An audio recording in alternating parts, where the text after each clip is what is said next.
Gordon? Are there any questions? Yes, speak loudly, please. So yesterday, we had like the Mahasanga practice in the morning, and somebody asked, like, we have all these practices, but what is like the one thing that will get you there? Sort of like is my summary of it. What is the one thing that will get me there? Okay. I mean, that was just my, summary of this person's question. But then somebody answered very nicely, and then part of the answer, it was, I can't remember his name, Roland, Yeah, Roland, So he said something. So this was the International Sangha, and yes, this is Roland from Germany, yes. Yeah, so he said, what do you want? It's here, it's already here, blah, blah, and he went on and on about that. And then he's like, maybe, we just want too much, or maybe. So can you say something about wanting too much? Like, we have all this, and we have all these practices and all these ways, but we want more. It's like, oh, teacher, show me, give me, teacher, give it to me. Okay, we want more, teacher, give it to me. Okay, right, I'm repeating so that the microphone can hear. Yeah, so I have two responses for that. And the first is that a very, very long time ago, Si Hoi Liao, who was from Hawaii, and he was wonderful. He later became a monk, and then he later became a Zen master, Subang Sansa.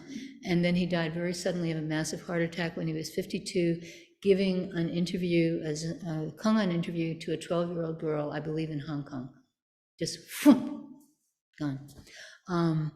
But he was really quite amazing, and he was not a dutiful, good little dot the i's and cross the t's Zen student. He was very challenging, which was part of his wonderfulness. And one time he wrote a postcard to Zen Master Sung San, his and my teacher, and Stan's teacher, and in this postcard, he wrote, "What is the fast road to Zen?" So that's sort of your question, half of your question. What is the fast road to Zen? And then the Zen Master Sung San replied, "Not for me." Now, when I tell this story, I have to be very careful, because sometimes people, oh, it's not for me, I don't have to practice. That's not what it means. It means my life is not my life. My life is not about making myself comfortable, happy, rich, beautiful, taller, shorter, whatever, My life is not about me, not for me, for all beings. So that's our first great vow. Sentient beings are numberless. We vow to save, which means like liberate. We vow to liberate them all, which you don't do by preaching at people and handing them pamphlets. You do that by helping people wake up, because you yourself are awake. I remember one time Todd gave a Dharma talk about how he had been practicing for a while, I think in Arizona, is that right? And the people at work said, "I don't know what you got, but I want some of it." So, okay. But yeah, so just, help this world. My life is to help this world, not with my opinions about what other people should do, but just help this world. That's what it's about. It's not about my own comfort. So what is the fast road to Zen? Not for me. That's the first thing. And then the second thing, you talk about wanting, and Zen Master Sung San had another saying about that, which is you want something, you don't get anything. You don't want anything, then you get everything. And everybody says, "Ooh, I want everything." But, everything includes suffering. Everything means everything. It means peace and it means war. It means health and it means sickness. It means youth, it means old age. Everything. Not that old age is so bad, but, so everything. So if you don't want something, if you want something, it's like you have blinders on. All you can see is, the thing that you want, and the other things that are out there you can't see, But if you don't want anything, then this universe can come in.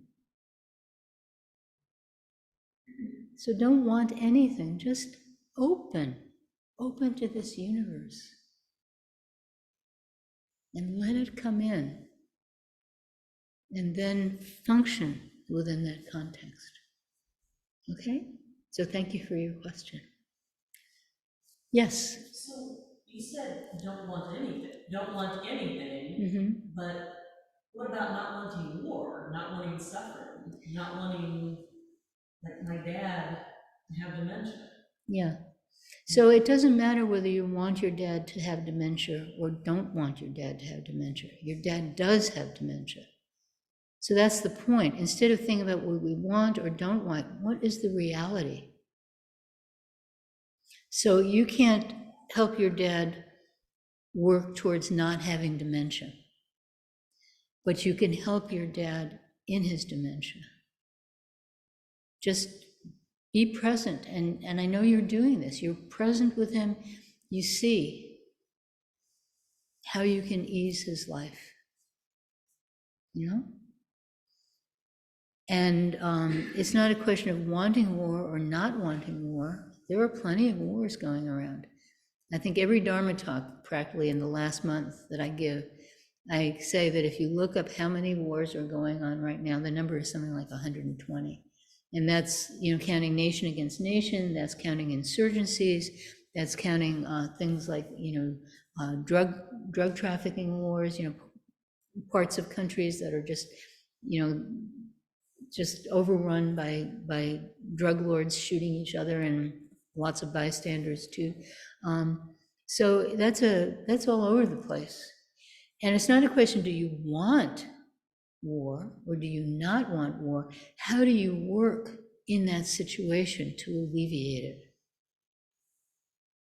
You know, I have an Israeli friend who spent his whole professional life working for peace.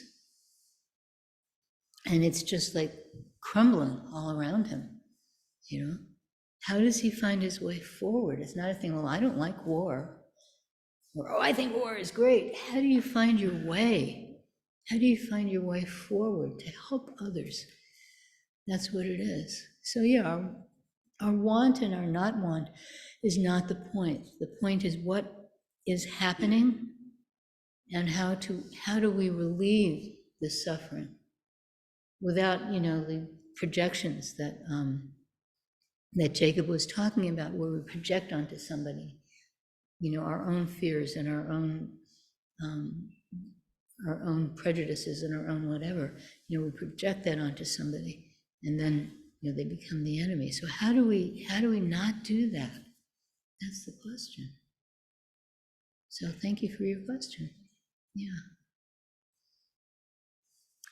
Any other questions? Oh, okay. Hi. It's good to see you, Kelly. Thank you. Good to see you too. How and where does hope fit into your life? Hope is a thing with feathers. That's a quote from Emily Dickinson.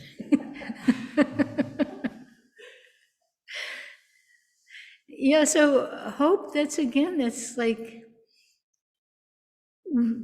true hope, that, you know, the Zen tripod of great question, great faith, great courage. That's true hope. True hope means moving forward. It doesn't mean you hope to win the lottery. So hope Just means is, you move forward, you keep moving forward. it's different from wanting, grasping one. You know, we're talking language, we're talking dictionary here. The point is, can you move forward?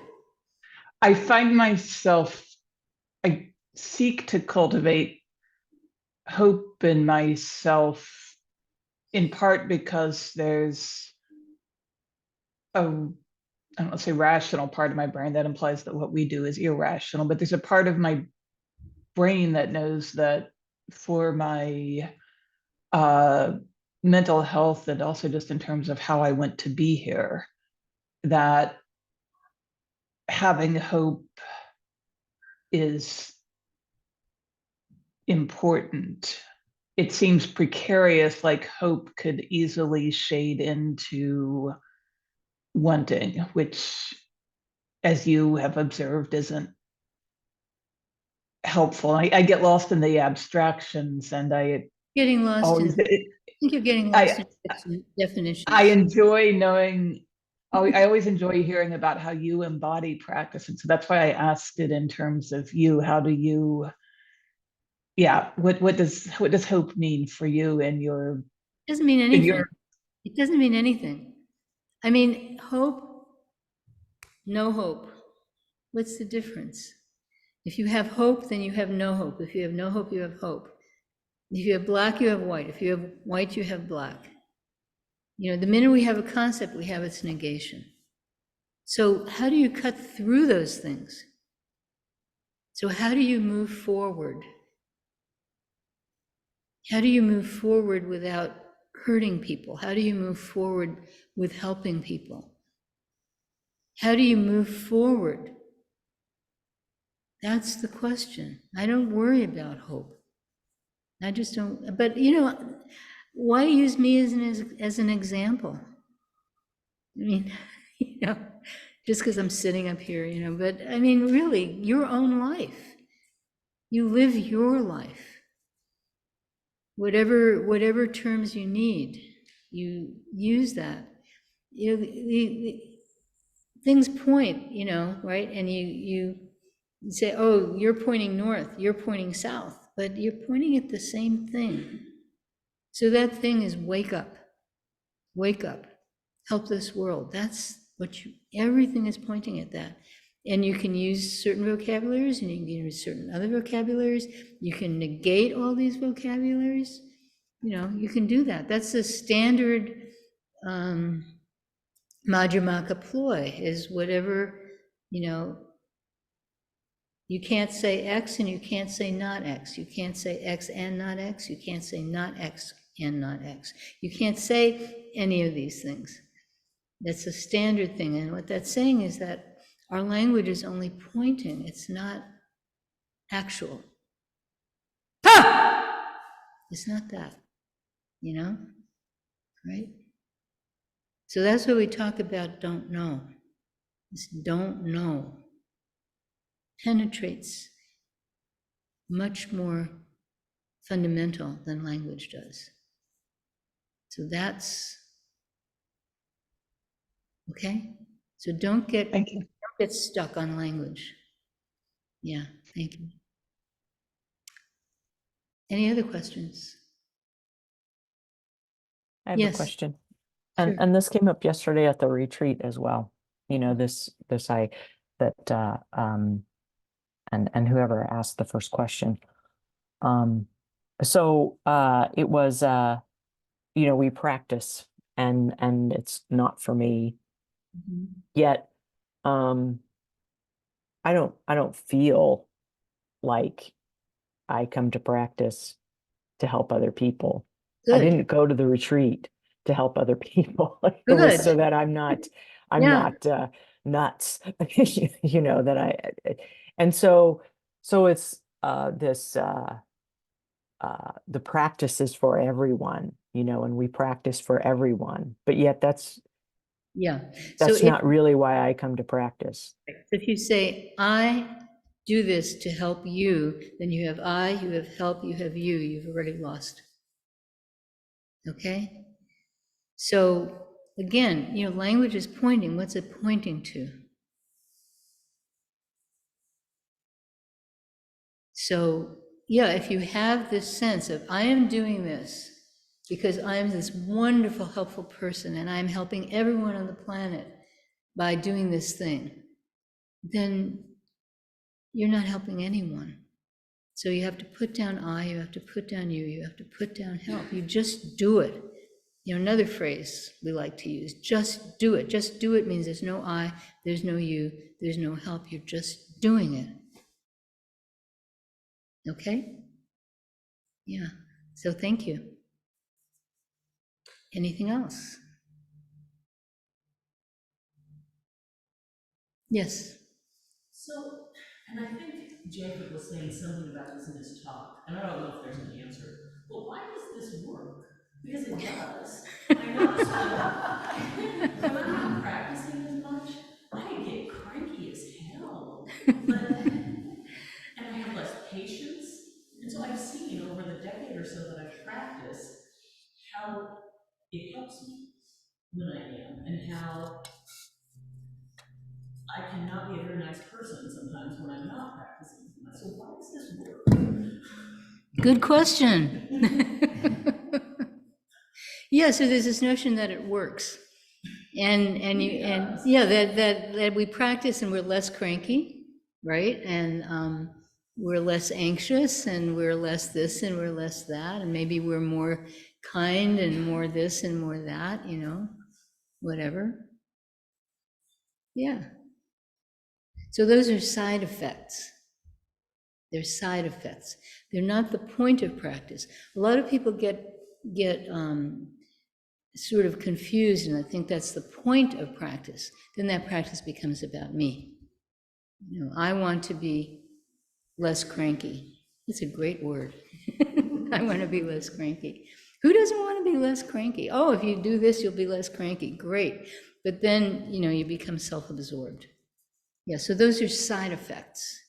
And yeah, they're very effective. Sure. Do you brush your teeth every day? Same thing. Yeah, Zen Master Sung-san used to say, you should practice the way you brush your teeth. It's not special. You just do it, So you just do it. And then, you get fewer cavities, whatever with your teeth, and then your breath smells better, everything like that, right? Those are side effects. So you practice and you have these side effects.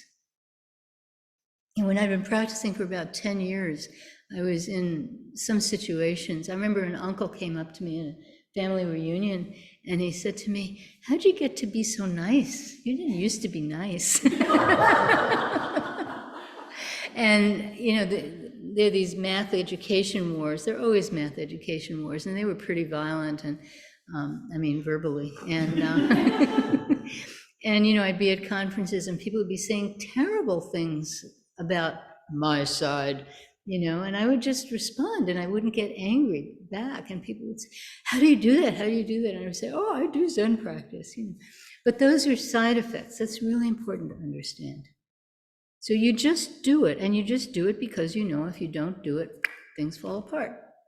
Yeah, just like you brush your teeth, because if you don't brush your teeth, I've actually known a few people who don't brush their teeth, but if you don't brush your teeth fall apart, or your gums or something, your dentist gets very mad at you. So yeah, so it's just how it is, But why do you want to be less cranky? What is the function of less cranky? Function of less cranky is you can better help. Okay? Okay, thank you. Anything else? Yes. So this is like my third time here. Uh-huh.